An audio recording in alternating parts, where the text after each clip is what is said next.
visage incontournable de TF1 depuis déjà plusieurs décennies, Arthur a présenté de nombreuses émissions cultes sur la première chaîne, comme par exemple, Les enfants de la télé, Vendredi tout est permis, ou bien encore Apprendre ou à laisser.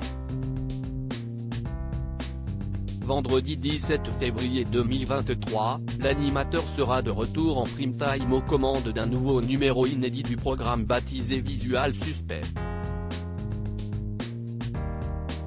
Comme d'habitude, Arthur a convié 4 célébrités sur son plateau. Amel Bent, Claudia Tagbo, Michael Youn et Kev Adams vont se plonger dans une enquête totalement déjantée. Leur mission, démasquer les suspects, indique TF1 dans un communiqué. Ils s'affronteront en équipe, les filles contre les garçons, pour faire gagner de l'argent à une partie du public.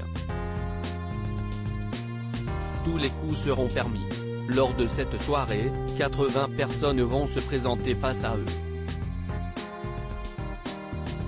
Nos 4 célébrités devront deviner ce qui se cache derrière ces visages, quelles sont les particularités de ces suspects en se basant uniquement sur leurs apparences.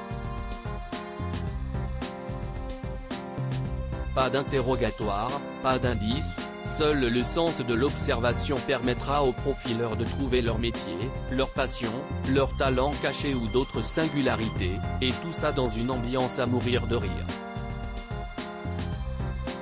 Attention aux pièges et aux préjugés car, si est bien connu, il faut se méfier des apparences.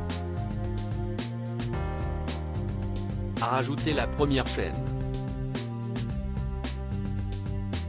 Visual Suspect, un ancien numéro rediffusé en deuxième partie de soirée sur TF1 après la diffusion de ce nouvel épisode inédit de Visual Suspect, les téléspectateurs de TF1 auront l'occasion de redécouvrir un ancien numéro du programme incarné par Arthur.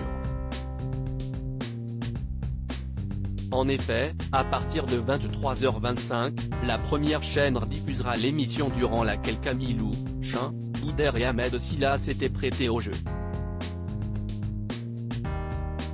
Lors de la première diffusion de cet épisode à l'antenne, Camille Lou avait choqué les internautes suite à une petite remarque qui avait été jugée déplacée.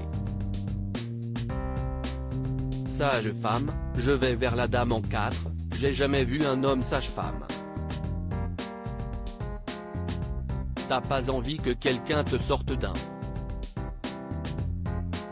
T'as pas du tout envie qu'un homme soit sage-femme, mais en même temps, il pourrait l'être, avait-elle déclaré, ce qui avait créé le buzz sur les réseaux sociaux.